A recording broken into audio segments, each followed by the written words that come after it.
Hello everyone, it's May 12th, 2020. It's Tuesday, it's Harp Tuesday, and in this week's episode I'm going to be talking about phrasing and demonstrating what it is that I mean when I say the word phrasing. I published recently wrote a couple blog posts about listening and about phrasing. I certainly encourage you to go read those. There should be a link, and also in the link in the video description. And here I want to give you kind of a concrete example because, again, it can be kind of nebulous when someone talks about phrasing. And what I mean by phrasing is the space between the notes, the choices, how we get from note to note. That's what makes music music. It's so glorious. And in that first blog post, I offered a playlist of quite a number of interpretations of Chopin's Nocturne, Opus 9, number 2, probably the most famous Nocturne. But it can be a bit overwhelming to try and listen to the whole thing, and what are you supposed to listen for? What are you listening for? So here I'm going to play for you actually less than a bar's worth from this 3 different interpretations. So here we go.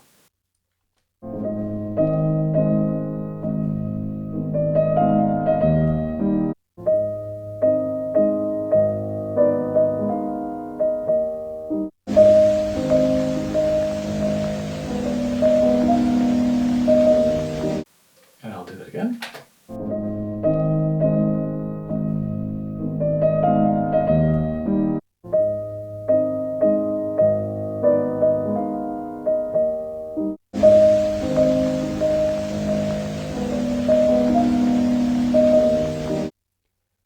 And maybe one more time.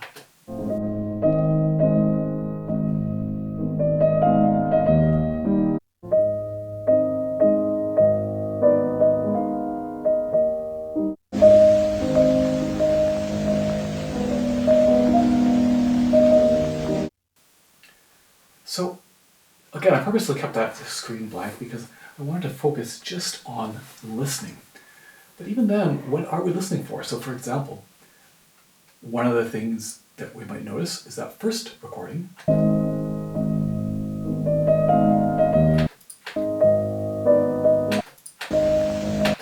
is the best recording. If you're a recording engineer, right, that might be what you're focused on listening to. So, and certainly the last one is pretty scratchy. It's a pretty old recording. It's quite old. And so you might be thinking about maybe where the mics might have been positioned and listening to how it sounds in that regards. But what I want to focus on, again, is the phrasing, getting from note to note. So that's something to instead to kind of tune out and ignore the quality of the sound in this case, the quality of the recording. So I'm going to show you the sheet music for this little phrase just as a potentially useful thing to see. So what we see here, and any time that you get to a section where it's sort of getting to the end of a phrase or the start of a new one, that is certainly a prime time to think about phrasing and listen to how we get from note to note. So, for example, we have these 4 E's right in a row with a little poco writ marked above. What do these 3 performers do with that? So let's listen to the first one. Listen to that again. One more time. So, fairly straightforward for the first 3. Maybe even a tiny hint of a crescendo. We can see here that they get a little bit louder, but pay attention to what your ears are telling you. And then quite a bit of a pause before the last note, right? Bum, bum, bum, bum. So really stretching that, right? Stretching out, drawing that out. Let's listen to the second interpretation.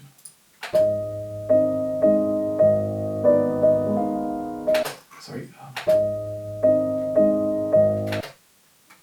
Let's listen to it again. One more time. So notice that they arrive at this point, bum, bum, bum, bum, and they stretch that first beat, between the first 2 E's. So we arrive, and then it's kind of like we get this sudden, a little bit unexpected pause, right? And then, in fact, it kind of speeds up a little bit, and then there's a mini bit of a stretch between this third and fourth. There's a bum, bum, bum, bum. So far, two quite different ways, right?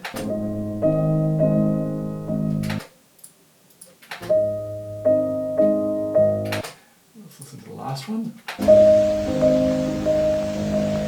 Again.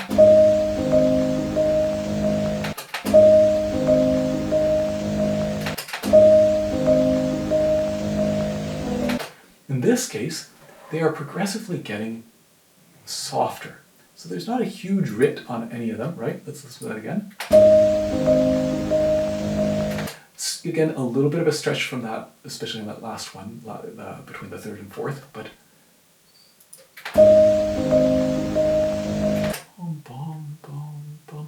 it's just gradually fading away. And again, anytime we get repeated notes, right, there's always a bit of an opportunity to make each of them a little bit different from the preceding one in tempo, in the spacing, or in volume, right, or both.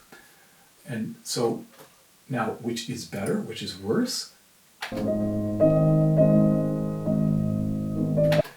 So this, to me,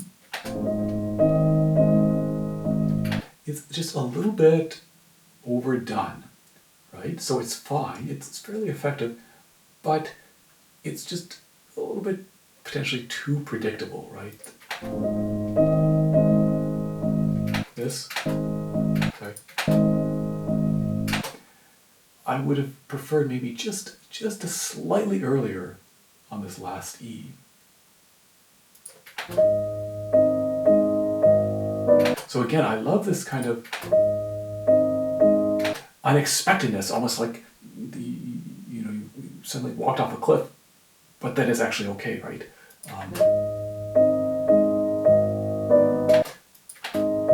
And again, sometimes it's and again, it depends on the piece and everything, but it can be so effective to maybe to just do a little bit less than one might expect. Sorry. So there is a little bit of a writ on between the third and fourth note.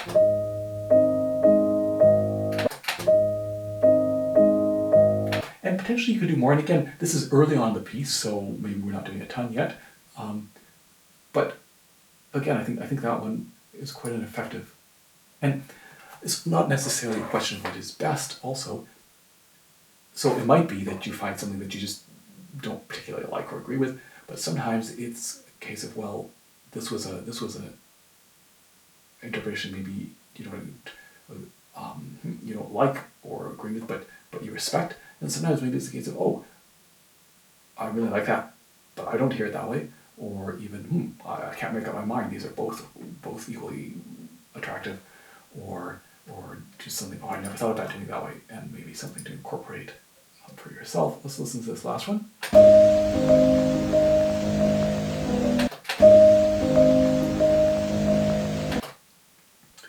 Not a lot going on. It's certainly effective. It's maybe not. Again, there's not. It's probably the subtlest. I like it. I don't have nothing, I guess, amazing to point out in there. Just that I think it's quite effective. Again, this is just to me a slightly more beautiful, more subtle writ, right? He does this person does just a small writ between the third and fourth note, as opposed to.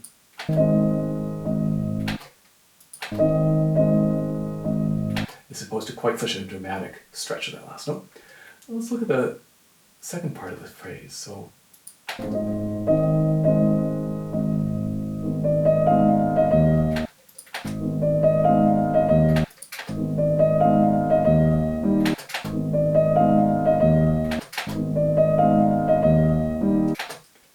okay.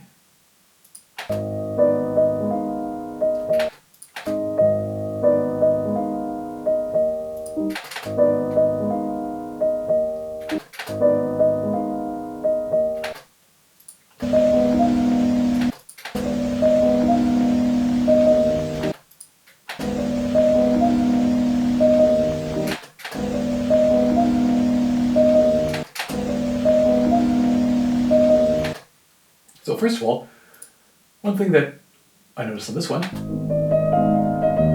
is there's not a lot made of this very short note. That's something that I really try to listen for and pay attention to, is the shorter the note, the more we want to make sure it doesn't get lost, and that can often be very important.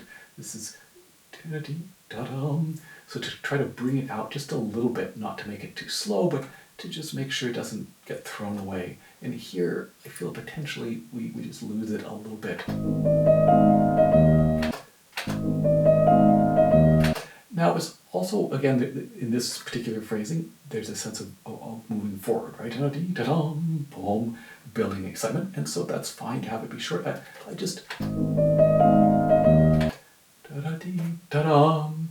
I would have loved just a little bit, maybe have it be just that split second longer and split second, or it's just a tiny bit louder.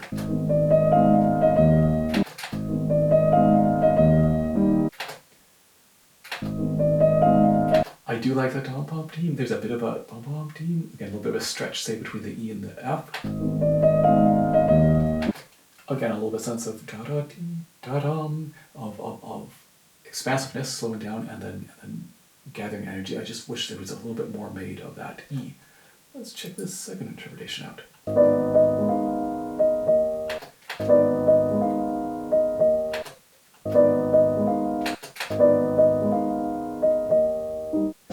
So this obviously, and let's listen to the whole phrase.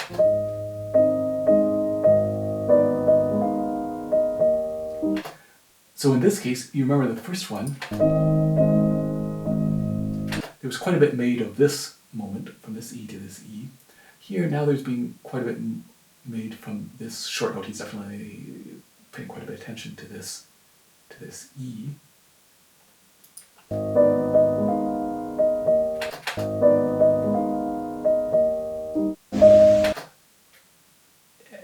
And it's fine. Again, this is a case where I actually think this could have maybe just done a little bit less. I like this tom-tom team.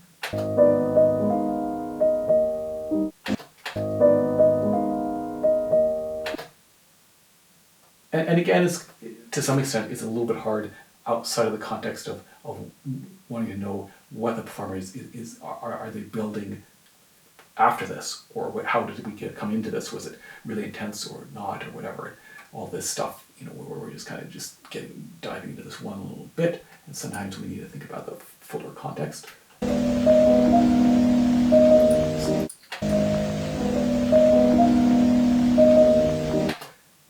So here again, similar to the first interpretation, there's a bit of a sense of of picking up a little bit of intensity on those E's, and yet I like the emphasis given to the E better than the first interpretation. Right? So,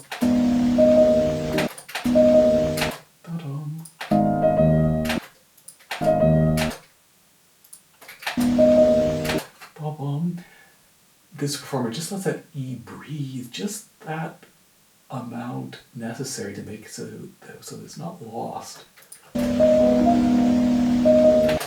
One thing's interesting is that there's, I think, just a hint of a slight roll on this chord, so that we almost get a little bit of a sense of a slide into this or something like that, like a little bit of a gliss.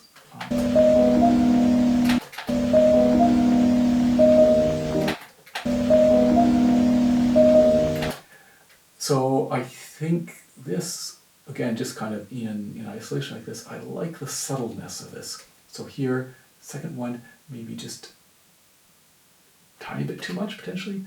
This one, not enough. And this one, maybe perfect balance. So given that, let's listen to all three of these again a few times.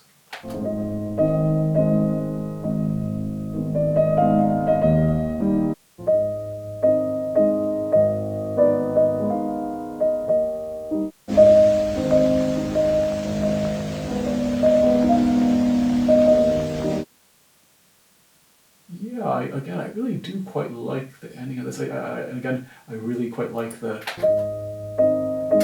moment here on this.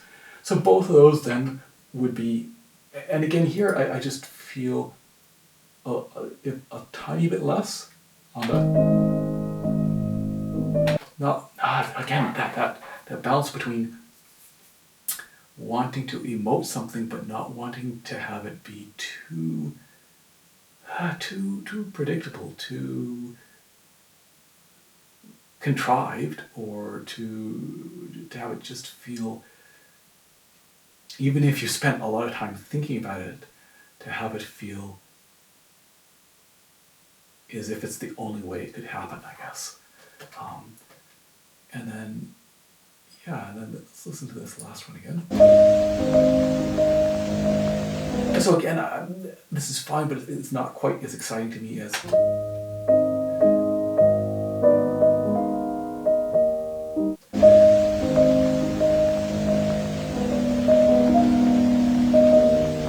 But I really do love this. And again, both of these, that idea of the writ, actually, that here we do pick up a little bit of a sense of moving forward. So, I'm curious about your thoughts. For example, when you started this video, did you have a favorite when I first played these through? Did that change after listening to them? Hopefully this gives you an idea then of things to listen for and how it can be effective to just take a small little a snippet of music and listen intently to see how the player gets from note to note. So hope that's been interesting. Hope that's communicated a little bit of what I listen to in terms of phrasing and how exciting and satisfying and interesting it can be to do that. And hope you enjoyed that. I will see you in 2 weeks' time. Cheers.